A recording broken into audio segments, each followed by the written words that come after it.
Hola a todos, el trabajo de hoy es un estudio de toxicología eh, donde habla sobre todo un análisis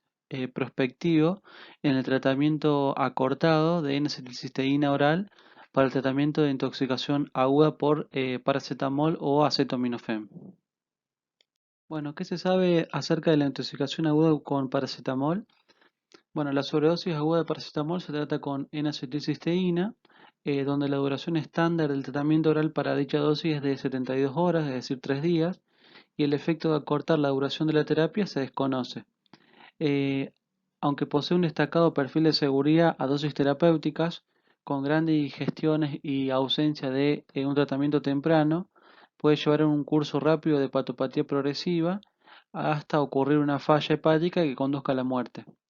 Los informes iniciales de la eficacia en el tratamiento de las intoxicaciones por paracetamol a finales de la década del 70, eh, informaban de que la administración de N-acetilcisteína redujo la tasa de mortalidad general asociada con intoxicaciones con paracetamol. Se cree que la N-acetilcisteína previene el daño inducido a los hepatocitos mediante la reposición de las reservas de glutatión, que es el buffer más pequeño que existe en el organismo, y eso mejora las rutas no tóxicas del metabolismo, actuando como un eliminador de radicales y mejora la microcirculación hepática, cuando esta se administra dentro de las 8 horas posteriores a la ingestión de paracetamol. La N-acetilcisteína se administra por vía oral o endovenosa para el tratamiento de intoxicación aguda con paracetamol, y la que es usada vía oral está aprobada con una gran prueba multicéntrica para su uso con un régimen de 72 horas, o sea, con una dosis de carga de 140 miligramos por kilo, seguida de 70 miligramos kilo cada 4 horas para 17 dosis adicionales. Bueno, la hipótesis del trabajo plantea un tratamiento con una duración más corta de N-acetilcisteína oral entre 20 a 40 horas después de una intoxicación aguda con paracetamol, que es eficaz para la prevención de insuficiencia hepática posterior y muerte cuando se administra a personas que cumplen con los criterios de laboratorio adecuados. Para llevar a cabo este estudio se realizó un estudio observacional prospectivo a partir del 1 de julio del 2004 al 30 de junio del 2005, mediante la realización de búsquedas diarias de una base de datos computarizada del Sistema Estatal de Control de Intoxicaciones en Estados Unidos para todos los casos que involucran paracetamol como sustancia ingerida. Se utilizó un protocolo abreviado de N-acetilcisteína oral que fue administrado a pacientes identificados con un suero potencialmente tóxico. El suero tenía que tener una concentración de acetaminofén después de una ingestión aguda, definida como mayor a 150 microgramos por mililitro a las 4 horas de ingerido, o el extrapolado equivalente hasta 24 horas desde el momento de la ingestión, suponiendo una disminución del 50% cada 4 horas. Bueno, en el siguiente gráfico lo que trata de explicar es o representar a través de un nomograma de Rubin-Mathieu las concentraciones de acetaminofén eh, durante, medidos a nivel del suero potencialmente, en un suero potencialmente tóxico, transcurrido las horas, ¿sí? Cada 4 horas está dosado el acetaminofén, ¿sí? Como dije anteriormente, se incluye los pacientes que han tenido una ingestión, o sea, un suero potencialmente tóxico después de una ingestión aguda de acetaminofén a partir de 150 microgramos por mililitro, ¿sí? Es decir, que este paciente, por ejemplo, que tiene 150 mililitros a las 4 horas, tiene un suero potencialmente tóxico, ¿sí? Los que estén por debajo no son considerados tóxicos y dice que es el mismo, el equivalente extrapolado en 24 horas cuando se reduce el 50% de la dosis cada 4 horas. Es decir, que si nosotros tenemos este punto como dosis tóxica, el extrapolado después de haber pasado 4 horas y reduciéndose el 50%, también sigue siendo tóxico, por ejemplo, en este punto. No sé si me explico. Em, Estos pacientes se le hacía como tratamiento una dosis de carga de N-acetilcisteína de 140 miligramos por kilo, y luego de eso se hace una dosis adicional de la mitad, es decir, 70 miligramos kilo cada 4 horas durante un mínimo entre 20 a 36 horas. De los 4 centros de control estatal que había de intoxicaciones, 2 centros recomendaban un mínimo de 6 dosis, considerando la primera dosis como digamos, la hora cero, digamos, en 24 horas, y otros 2 centros consideraban 10 dosis en total, es decir, 36 horas en total, ¿sí? Después de esa dosis de carga de N-acetilcisteína y 5 dosis de mantenimiento, se le solicitaba un laboratorio control donde si los pacientes tenían acetaminofén indetectable, que era considerado 10 microgramos por mililitro, ¿sí? O acetaminofén normal, el RIN y las transaminasas estaban normales, lo que se recomendaba era discontinuar la N-acetilcisteína. De lo contrario, el paciente quedaba con N-acetilcisteína, y lo que dice el estudio es que la decisión de suspender la terapia con la N-acetilcisteína quedó a discreción del médico tratante primario. Para este estudio se incluyeron aquellos pacientes que tenían una ingestión aguda menor a 1 hora, conocida, em, el nivel de acetaminofén en que esté entre 4 horas como mínimo y 24 horas como máximo, por encima de la línea de tratamiento, que es la línea que figuraba en el nomograma, que ya lo voy a pasar a explicar bien cómo se vieron los pacientes, y se inició el inicio de N-acetilcisteína que hayan estado dentro de las 24 horas de la ingestión. Se incluyeron todo paciente que había ingerido paracetamol antes de las 24 horas previas al estudio. Si la ingestión fue en un tiempo o duración desconocida, el inicio de la N-acetilcisteína endovenosa en cualquier momento también se excluyó, el rechazo a brindar información de seguimiento por parte de los pacientes o pacientes que no cumplían con criterios de laboratorio, y también aquellos pacientes que tenían previamente enfermedad hepática o alteraciones en la coagulación. Todos esos pacientes no se incluyeron en este estudio. En cuanto a la recolección y procesamiento de los datos durante la hospitalización se recopilaron mediante llamadas telefónicas realizadas a discreción por los toxicólogos, con un mínimo de una llamada por día hasta que se obtuviera una decisión final, digamos, hasta la alta hospitalaria. Después del alta, los investigadores del estudio lo que hicieron es revisar todos esos datos recopilados por los toxicólogos para estimar la duración máxima total de tratamiento con N-acetilcisteína que se haya podido administrar. Se asumió que la N-acetilcisteína se administró en el tiempo que fue recomendado por los especialistas, y se asumió si en los datos registrados que el paciente había sido dado de alta o que había suspendido el día de ayer la N-acetilcisteína, digamos, se interpretó para todos esos casos que la última dosis que recibieron fuera a las 10 de la noche de N-acetilcisteína. Al alta se le hicieron, también como otro dato, si el paciente, por ejemplo, después de haberse administrado la N-acetilcisteína a la hora, el paciente vomitaba esa dosis, se recomendaba darle otra nueva dosis de N-acetilcisteína, pero considerando como hora de inicio del tratamiento la primera dosis, no la dosis repetida. Luego del alta se hicieron repetidos intentos de contactar a los sujetos. En realidad se le dio un cuestionario un cuestionario telefónico estándar para todos los pacientes, para que respondieran si tenían alguno de los síntomas de falla hepática, por ejemplo, náuseas, vómitos, si tenía una coloración anormal en la piel, o trastorno de la coagulación, o un signo de letargo, como para pensar en encefalopatía hepática. La mayoría contestó. Si presentaban estos tres primeros síntomas, se le recomendaba que fuera a un hospital para ser valorado, y también se le preguntó si habían tenido una dosis extra de N-acetilcisteína, si habían sido tratados nuevamente, ¿sí? En otros pacientes no se pudo contactar, ¿sí? Se hicieron hasta un mínimo de 5 intentos fallidos, y esos pacientes luego se buscaron en un centro estatal, digamos, del índice de defunciones del estado de California para ver si esos pacientes que habían estado internados por intoxicación habían fallecido, y también se los buscó durante un periodo de 30 días en un registro de trasplantes de órganos hepáticos, eh,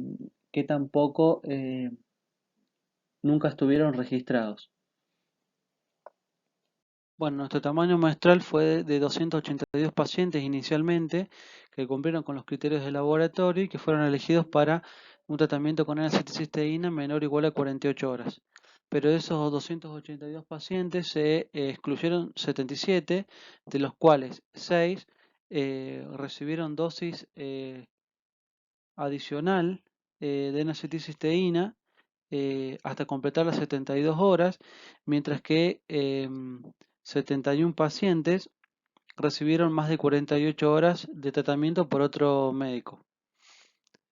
El tamaño que nos quedó fue 205 pacientes que cumplieron con los criterios de laboratorio y estuvieron menor a 48 horas o igual de tratamiento con N-acetilcisteína. En el seguimiento de esos pacientes, 10 fueron excluidos por el hecho de no tener desconectado el teléfono, o porque el número era desconocido, o porque no respondieron al seguimiento. Por lo tanto, nos quedó un tamaño muestral, una corte de muestra que fue de 195 pacientes. Bueno, volviendo al nomograma de Rumac-Matthew, eh, tenemos que a los pacientes,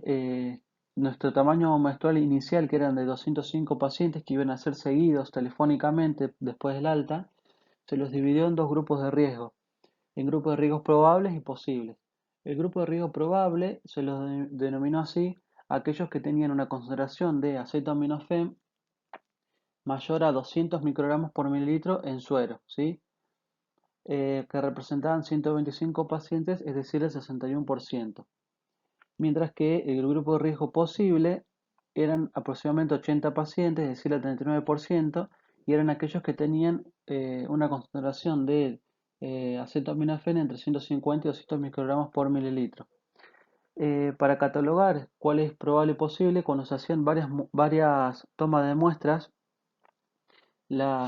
la primera muestra que se obtenía, que representaba la mayor de todas las tomas que se hacían, era la que definía a qué grupo de riesgo pertenecía, ¿sí? Como ven en el gráfico, entre 150 y 100 están los grupos de riesgo posibles, ¿sí? Es decir, entre las dos bandas, estas líneas diagonales, y los que estaban por encima de 200 son el grupo de riesgo posible, ¿sí? En cuanto al análisis de los datos, bueno, los datos categóricos se expresan como la frecuencia porcentual de ocurrencia. Eh, los valores de la muestra se encuentran en el 95% de la población, es decir, un intervalo de confianza del 95%. Los datos continuos se expresan como medias con desviaciones estándar, y la diferencia estadística entre las medias de las variables continuas se analizaron con la prueba T-Student de dos colas para datos no pareados, y se consideró significativo un valor de P de 0,05 para todas las pruebas. En cuanto a las características demográficas de la corte de estudio y la información perteneciente a otras sustancias ingeridas, había una distribución en cuanto a la edad más frecuente entre 10 y 20 años, representada por 98 pacientes, y en segundo lugar entre 20 y 30 años, representada por 57 pacientes. De todos ellos, el sexo femenino fue el que más porcentaje tuvo, o sea, y dentro de las formulaciones con paracetamol, lo que más se ingirió de las formulaciones fue el acetaminofén solo. Bueno, en cuanto a los resultados, se obtuvieron la siguiente tabla, teniendo en cuenta que la toxicidad general era de 205 pacientes. Aquellos que tuvieron un nivel de toxicidad menor, entre 150 a 200 microgramos por mililitro, fueron 80, eh, y fue mayor la cantidad de pacientes con toxicidad probable, es decir, mayor a 200 microgramos por mililitro, siendo 125 pacientes. Ambos iniciaron tratamiento temprano en mayor cantidad, ¿sí? Y entre la duración de tratamiento medio entre ambos grupos no hubo diferencias significativas. En general tuvo una duración media de tratamiento de 36,1 horas con N-acetilcisteína, y como dije anteriormente, no hubo diferencias significativas entre ambos grupos posible y probable en cuanto a la duración media. Y la distribución de tratamiento, dentro de 20 a 32 horas, lo realizaron el 31,7%, entre mayor a 32 a 40 horas el 35,6%, y más de 40 a 48 horas el 32,7%. Es decir, que el mayor porcentaje de distribución por hora fue eh, entre 32 y 40 horas. Siguiendo con los resultados, se han registrado que 44 pacientes, es decir, el 21,5%, tenían un registro de laboratorio completo antes del alta, es decir, el RIN, las transaminasas y los niveles de acetaminofén, pero 44,9%, es decir, 92 pacientes, tenían solamente registrado las transaminasas y el paracetamol en sangre. Otro porcentaje más pequeño, 3,9, es decir, 8 pacientes tenían solamente transaminasa y el RIN registrados. El 15,1%, es decir, 31 pacientes tenían las transaminasas solamente registradas, mientras que 2,9, es decir, 6 pacientes solamente los registros de paracetamol. 24 pacientes no tuvieron registro de laboratorios antes del alta, y en un pequeño porcentaje, que fue el 5,4%, es decir, 11 pacientes tenían laboratorios anormal antes del alta, y el tratamiento se suspendió a discreción del médico tratante. De un poco más de resultados, el 95,9%, o sea, la mayoría de los pacientes, 187, no revelaron síntomas post-alta, mientras que un pequeño porcentaje, el 4,1, es decir, 8 pacientes, sí revelaron sintomatología. De los 8 pacientes que fueron de alta, eh, digamos, durante el seguimiento telefónico, informaron lo más frecuente de dolor abdominal y vómitos, siendo más frecuente en el sexo femenino, y la toxicidad era de grupo de riesgo posible, es decir, entre 150 a 200 microgramos por mililitro. Pero la mayoría tenía un laboratorio normal y niveles séricos digamos, de paracetamol indetectables o levemente detectados. En cuanto a las limitaciones y un poco de la crítica al estudio, coincido, donde 10 pacientes que recibieron el tratamiento oral de duración reducida de N-acetilcisteína, que representaba el 4,9% de la muestra, no se pudo establecer contacto después del alta, por lo que no se puede asumir con certeza de que no hayan hecho daño hepático. De haberse producido el mismo, digamos, ya cuestionaríamos más al estudio que se ha hecho. Otra de las limitaciones que tuvo el estudio fueron que los estudios de laboratorio no se obtuvieron en forma rutinaria después del alta, y como se dosaba, digamos, como el nivel al cual se podía llegar a dosar, digamos, que permitía ser detectable, era hasta 10 microgramos por mililitro, un aumento en las transaminasas séricas después del metabolismo de paracetamol no se puede excluir. Y otro de las críticas es que, bueno, el seguimiento telefónico implica limitaciones al pedir a las personas que se evalúan clínicamente ellos mismos, y eso lleva a que